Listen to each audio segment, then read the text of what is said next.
କିଛି ଅସୁବିଧା ନାହିଁ। ମୁଁ ଜଣେ କଳାକାର, ମୁଁ କଳା ପ୍ରଦର୍ଶନ କରିବି। ଏଥିରେ ଫିଲ୍ମ ହିରୋ କ'ଣ ସିରିଏଲ ହିରୋ କ'ଣ, ମୁଁ ସେଗୁଡ଼ା ମାଇନା ରଖେନି। ସାଉଥ ହିରୋଙ୍କ କ୍ଷେତ୍ରରେ ଦେଖିଲୁ ଜଣେ ତାଙ୍କ ଗାର୍ଲଫ୍ରେଣ୍ଡ ବିଷୟରେ କହିଲା ବୋଲି ସେ ତାଙ୍କୁ ଜୀବନରୁ ମାରି ଦେଇଥିଲେ। ଦେଖନ୍ତୁ ସମସ୍ତେ ଏକ ପ୍ରକାର ନୁହଁ, ମୋର ଟିକେ ଫଣ୍ଡା ଅଲଗା। ଯେଉଁଟା ଭୁଲ ଥିବ ଭୁଲ, ଯେଉଁଠି ଭୁଲ ନଥିବ ଯିଏ ହେଲେ ବି ମୁଁ ମାନେନି। ତେଣୁକରି ମୁଁ ଦେଖିଲି କ'ଣ ଗୋଟେ ଭୁଲ ଥିବ ବୋଲି। ଗୋଟେ କଳା ହେଉଛି ଅସରନ୍ତି ଭଣ୍ଡାର। କଳାର କୌଣସି ଜାଗାରେ ବି ଏଣ୍ଡ ନାହିଁ। ଜଣେ କଳାକାର ସବୁବେଳେ ଚାହିଁବ ତାର ଭୁଲଟା କ'ଣ ତର୍ଜମା କରି ଜାଣିଲେ ସେ ଆଗକୁ ସେଇଟା କରେକ୍ସନ୍ କରିପାରିବ, ଆଗକୁ ଡେଭଲପ୍ କରିବ। ତେଣୁ କରିକି ଏସବୁକୁ ଆକ୍ସେପ୍ଟ କରିବା ଦରକାର। ଜଣେ କଳାକାର ଯଦି ଜଣେ କହୁଛି ନାଇଁ ଏଇ ଜିନିଷଟା ଭୁଲ ଅଛି, ତା ଭୁଲଟାକୁ ତର୍ଜମା କରିବା ଉଚିତ। ଆଗରୁ କିଛି ଯାତ୍ରା ମାଲିକ ଯାତ୍ରା ଅଭିନୟ କରିବା ପାଇଁ ଆପଣଙ୍କ ପାଖକୁ ଆସୁଛନ୍ତି, କ'ଣ ଆପଣଙ୍କ ଦର୍ଶକମାନେ ଯାତ୍ରା ମଞ୍ଚରେ ବି ଆପଣଙ୍କ ଅଭିନୟ ଦେଖିପାରିବେ? ଦେଖନ୍ତୁ, ଆପଣମାନେ ଜାଣିଥିବେ କି ନାହିଁ ମୁଁ ତ ଜାଣିନି। ମୁଁ ବହୁତ ଥିଏଟର ଆଗରୁ କରେ। ହଁ, ଜଣେ ଦୁଇ ଜଣ ଯାତ୍ରାପାଟି ମାଲିକ ଆସିଥିଲେ, କିନ୍ତୁ ମୋର ଏବେ ବି ଫିଲ୍ମ ଗୋଟେ ଦୁଇଟା ଅଛି ମାନେ ସୁଟିଂ ହେବାର। ତେଣୁକରି ସଲାମ ଭୁବନେଶ୍ୱର ପାର୍ଟ 2 ବି ଅଛି, ସେଇଟା ବି ଅଧା ସୁଟିଂ ବାକି ଅଛି। ଆଉ ଗୋଟେ ଫିଲ୍ମ ବି ସାଇନ୍ ମାରିଛି। ତେଣୁକରି ମୁଁ ତାଙ୍କୁ ମନା କରିଥିଲି। ଇଚ୍ଛା ଅଛି ଗୋଟେ ଯାତ୍ରା କରିକି ଖଣ୍ଡଗିରିରେ ଗୋଟେ ଶୋ କରିବାର ମୋର ଇଚ୍ଛା ଅଛି। ଦେଖାଯାଉ କେତେବେଳେ କ'ଣ ଯଦି ସୁଯୋଗ ମିଳିଲା ଭଗବାନଙ୍କର, ନିହାତି ଭାବରେ କରିବି। ଫିଲ୍ମ ହିରୋ ହେଇକି ଯାତ୍ରା କରିବେ? କିଛି ଅସୁବିଧା ନାହିଁ। ମୁଁ ଜଣେ କଳାକାର, ମୁଁ କଳା ପ୍ରଦର୍ଶନ କରିବି। ଏଥିରେ ଫିଲ୍ମ ହିରୋ କ'ଣ ସିରିଏଲ ହିରୋ କ'ଣ, ମୁଁ ସେଗୁଡ଼ା ମାଇନା ରଖେନି। ଅନ୍ୟ କୌଣସି ହିରୋକୁ ଆପଣ ଏମିତି ଦେଖନ୍ତୁ, ଏଠି ହିରୋଇନରେ କିଛି ସେମିତି ମାଇନା ରଖେନି କି କଳାକାର। ମୁଁ ମୋର ସିମ୍ପଲ୍ ଲାଇଫ୍, ସିମ୍ପଲ୍ ଭାବରେ ମୁଁ ଗଢ଼ି ଆସିଛି, ଆଗକୁ ମଧ୍ୟ ସେମିତି ସିମ୍ପଲ୍ ହେଇକି ରହିବି।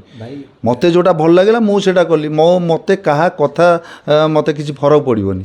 ମୁଁ ସେଇଟା ମାଇଣ୍ଡରେ ପୁରେଇନି, ମୁଁ ତ ମନା କରିଦେଇଛି। କିନ୍ତୁ ଇନ୍ ଫ୍ୟୁଚର୍ ମୋର କରିବାର ଯାତ୍ରା କରିବାର ଇଚ୍ଛା ଅଛି। ଅପ୍ ଟୁ ଖଣ୍ଡଗିରିରେ ଗୋଟେ ବହି ମୁଁ କରିବାର ମୋର ଗୋଟେ ଇଚ୍ଛା ଅଛି।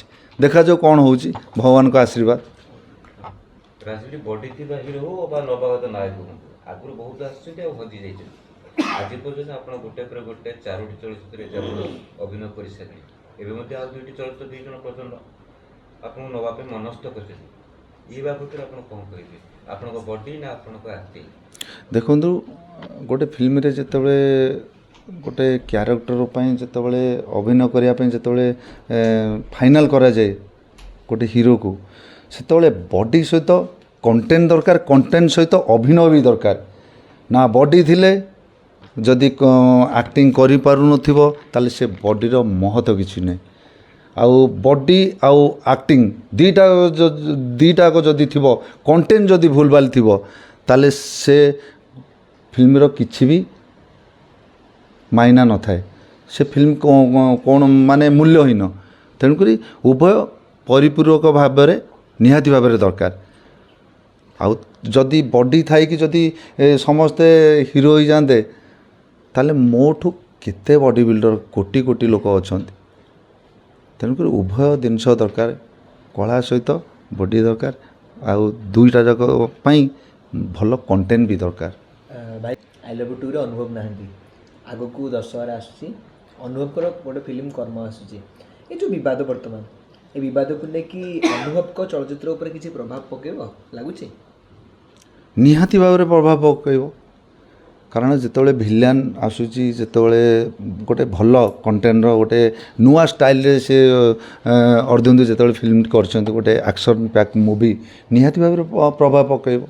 କାରଣ ମୁଁ ଜାଣିଛି ଅନୁଭବ ମହାନ୍ତି ଜଣେ ଭଲ କଳାକାର, ଜଣେ ସୁପରଷ୍ଟାର। ମୁଁ ତାଙ୍କୁ ବହୁତ ମାନେ ଭଲ ପାଏ। ତାଙ୍କର ଫିଲ୍ମ ବି ବହୁତ ଗୋଟେ ଦୁଇଟା ଫିଲ୍ମ ଭଲ ଲାଗେ, ଯେଉଁଟାକି ଅଭିମନ୍ୟୁ, ଅଗସ୍ତ୍ୟା, ଏସବୁ ମୁଭି ଗୁଡ଼ା ଭଲ ମୁଭି କରିଛନ୍ତି। ତେଣୁକରି ଦେଖନ୍ତୁ, ନୂଆ କଳାକାରମାନେ ଯେତେବେଳେ ଆସୁଛନ୍ତି, ଜଣେ ତାଙ୍କ ଲେବୁଲ୍ର ଜଣେ ଯଦି ମୁଭି କରୁଛି, ତାକୁ ଆପ୍ରିସିଏଟ୍ କରିବା ଦରକାର, ତାଙ୍କୁ ଭଲ ପାଇବା ଦେବା ଦରକାର। ପୁରୁଣା କଳାକାରମାନେ ହଁ ତାଙ୍କ ଷ୍ଟେଜ୍ ବନେଇ ଦେଇଛନ୍ତି, କିନ୍ତୁ ସବୁବେଳେ ସେ ସେଇ ଷ୍ଟେଜ୍ରେ ଥିବେ ବୋଲି କିଛି ମାନେ ନାହିଁ। ତେଣୁକରି ନୂଆ କଳାକାରମାନଙ୍କୁ ସ୍କୋପ୍ ଦେବା ଦରକାର, ଭଲ ପାଇବା ଦେବା ଦରକାର, ଯାହାଦ୍ୱାରା କି ସେମାନେ ଆଗକୁ ବଢ଼ିପାରିବେ। ଆଗରୁ ବି କହିଛି, ଏବେ ବି ଆଉ କିଛି ସମୟ ପୂର୍ବରୁ କହୁଥିଲି, ତ୍ରୁଟି ହେଉଛି ଯେତେବେଳେ ସୁଧାକର ସାର୍ ଆକ୍ସିଡେଣ୍ଟରେ ଘରେ ଥିଲେ, ସେ ଯାହାକୁ ସିଜି ପାର୍ଟଟା ଦେଇଥିଲେ କରିବା ପାଇଁ ସେ ଭଦ୍ର ବ୍ୟକ୍ତି ସେ ନିଜେ ନ କରି ହାଇଦ୍ରାବାଦ ପଳେଇଲେ, ତାଙ୍କର ଆସିଷ୍ଟାଣ୍ଟକୁ ସିଜି ପାର୍ଟ କରିବା ପାଇଁ କହିଲେ।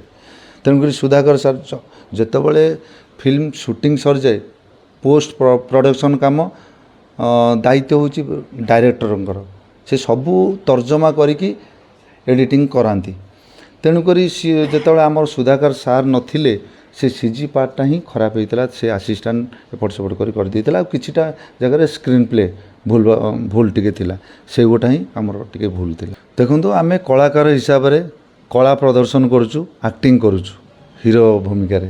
ତେଣୁକରି ପରଦା ପଛରେ କେତେବେଳେ କ'ଣ ହେଉଛି କେହି ଜାଣିନାହାନ୍ତି ଆଜ୍ଞା। ତେଣୁକରି ସେସବୁ ସେମାନେ କ'ଣ କରିଛନ୍ତି କ'ଣ ନାହିଁ ସେଇଟା ତ ଆମେ ଜାଣିନୁ।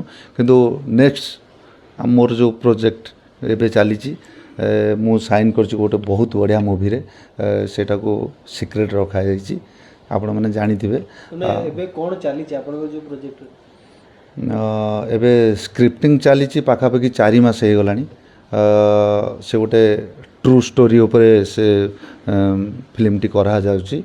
ପ୍ରଡ୍ୟୁସରଙ୍କର ନିର୍ଦ୍ଦେଶ ଏଟାକୁ ଭେରି ସିକ୍ରେଟ୍ ଭାବରେ ରଖିବା ପାଇଁ, କୌଣସି ଲିକ୍ଆଉଟ୍ ଯେମିତି ନ ହୁଏ। ଯାହା ହଉ, ମୁଁ ଏତିକି କଥା କହିବା ପାଇଁ ଚାହୁଁଛି। ମୋତେ ବହୁତ ଖୁସି ଲାଗୁଛି, ମୋତେ ଖୁବ୍ ଜଲ୍ଦି ଗୋଟେ ପୋଲିସ ଭୂମିକାରେ ଆପଣମାନେ ଦେଖିବାକୁ ପାଇବେ। ଆପଣ Kolkata rape murder case story ସେ ବିଷୟରେ ନାହିଁ? ନାଇଁ, ସେଇଟା ମୋତେ ସିକ୍ରେଟ୍ ରଖିବା ପାଇଁ କୁହାଯାଇଛି। 10 ଦିନରେ କାହାଣୀ ଲେଖା ହେଉଛି କୁଆଡ଼େ ଓଡ଼ିଆ ସିନେମାରେ, ଏଇଟା ସତ କଥା ସାର୍? ସେଇଟା ତ ମୁଁ କହିପାରିବିନି, କିନ୍ତୁ 15-20 ଦିନରେ ଗୋଟେ କାହାଣୀ ଲେଖା ହେଇଯାଉଛି। ଯଦି 15 ଲକ୍ଷ 20 ଲକ୍ଷର ଗୋଟେ ଫିଲ୍ମ ସରୁଛି, ନିହାତି ଭାବରେ 10-15 ଦିନ ଭିତରେ ଗୋଟେ କାହାଣୀ ତ ସରୁଥିବ ନା। କିନ୍ତୁ ଯେଉଁଠି 15 ଦିନରେ କାହାଣୀ ସରୁଛି, ଆମର କେମିତି କେଜାଣି 4 ମାସ ଲାଗିଲାଣି ଆମ ଷ୍ଟୋରିକୁ। ମୁଁ ତ ଜାଣିନି, କ'ଣ ଆମ ପ୍ରଡ୍ୟୁସର ସାର୍ କ'ଣ 7 ଜଣିଆ ଟିମ୍କି ନେଇ କ'ଣ ଯାଇଥିଲେ ସେ ସ୍ପଟ୍ ଉପରକୁ, ଅନୁଧ୍ୟାନ କଲା ପରେ ସେ ପୁଣି ଯେଉଁ କଥା କହୁଛନ୍ତି, ଆମେ ସାଉଥରେ ଜାଣୁ କି ସେମିତି ସେମାନେ ବର୍ଷ ଧରି ଗୋଟେ ଷ୍ଟୋରି ଲେଖନ୍ତି ଆଉ ସବୁକୁ ପୁରା ପ୍ରପର ଟାଇମ୍ ଦିଅନ୍ତି। ଆଜ୍ଞା, ଆମେ ଏବେ ଆପଣଙ୍କ ସିନେମାରେ ସେମିତି ଆପଣ ଟାଇମ୍ ନାଇଁ। ରିସେଣ୍ଟଲି ମୁଁ ଯେଉଁ ଫିଲ୍ମଟି ମୁଁ କରିବାକୁ ଯାଉଛି, ସେଇଟା 3-4 ମାସ ଲାଗିଲାଣି ତାଙ୍କର ଷ୍ଟୋରି କମ୍ପ୍ଲିଟ୍ କରିବା ପାଇଁ। ସେ ପର୍ଟିକୁଲାର ସେଇ ସ୍ଥାନକୁ ଯାଇଥିଲେ, ସେଠି 7-8 ଦିନ ରହିକି ସବୁ ଇନକ୍ୱାରି କରିକି ସବୁ ରିପୋର୍ଟିଂ କରିକି ଆଣିଲା ପରେ କିଛିଟା ସ୍କ୍ରିନ୍ ପ୍ଲେ କରୁଛନ୍ତି। ସେଇଟା ଟୁଟୁ ନାୟକ ବି ଏମିତି ଗୁଡ଼ାଏ ସସ୍ପେନ୍ସ ଦେଖେଇଥିଲେ, କହିଥିଲେ କି ମୁଁ କହେନି କରିକି ଦେଖାଏ। ଆଜ୍ଞା, ଏବେ ଯାହା ବି ଚାଲିଛି, ଏବେ ଗୁଡ଼ାଏ ମାନେ କଣ୍ଟ୍ରୋଭର୍ସି ଚାଲିଛି। ଦେଖନ୍ତୁ, ସିଏ ତ କୁହନ୍ତି ଗୋଟେ କଥା, ଆପଣମାନେ ସିନେମା ଇଣ୍ଡଷ୍ଟ୍ରିରେ ଗୋଟେ କଥା କୁହାଯାଏ, କିନ୍ତୁ ଦେଖିଲା ବେଳକୁ ଅଲଗା କିଛି ହେଇଥାଏ। ଆପଣ ଯେମିତି କହୁଛନ୍ତି, ଦର୍ଶକମାନେ ଅନେକ ଆଶା ରଖିବେ, ତାପରେ ଆଉ ଦର୍ଶକମାନେ ନିରାଶ ହେଇଯିବେନି ତ? ଜମା ବି ନିରାଶ ହେବେନି, କାରଣ ରିସେଣ୍ଟଲି ଆପଣମାନେ ସଲାମ ଭୁବନେଶ୍ୱର ଦେଖିଥିବେ। ଯିଏ ବି ଦେଖିଛନ୍ତି, ମୁଁ ବି ଯାହା ବି କହିଥିଲି, ମୁଁ ପରିଶ୍ରମ କରିଛି, ଫଳ ଭଗବାନ ଦେବେ। ହଁ, କଣ୍ଟ୍ରୋଭର୍ସି ହେଇଛି ସତ କଥା, କିନ୍ତୁ ଯାହା ବି ଯେଉଁ ପାର୍ଟ ଗୁରା କଣ୍ଟ୍ରୋଭର୍ସି ହେଇଛି, ଯେଉଁ ରୋଷ୍ଟର ଭାଇମାନେ ରୋଷ୍ଟ କରିଛନ୍ତି, ନିହାତି ଭାବରେ ସେଇଟା ସତ୍ୟ ଘଟଣା। ସିଜି ଖରାପ ହେଇଛି, ସ୍କ୍ରିନ୍ ପ୍ଲେରେ ଟିକେ ନାକୁ ଭୁଲ ଭାଲ ଥିଲା, କିନ୍ତୁ ସଲାମ ଭୁବନେଶ୍ୱର ଗୋଟେ ମାନେ ମେଜରମେଣ୍ଟ ବଜେଟ୍ର ମୁଭି, ଯେଉଁଟାକି 50-60 ଲାକ୍ସ ଖର୍ଚ୍ଚ ହୋଇଛି।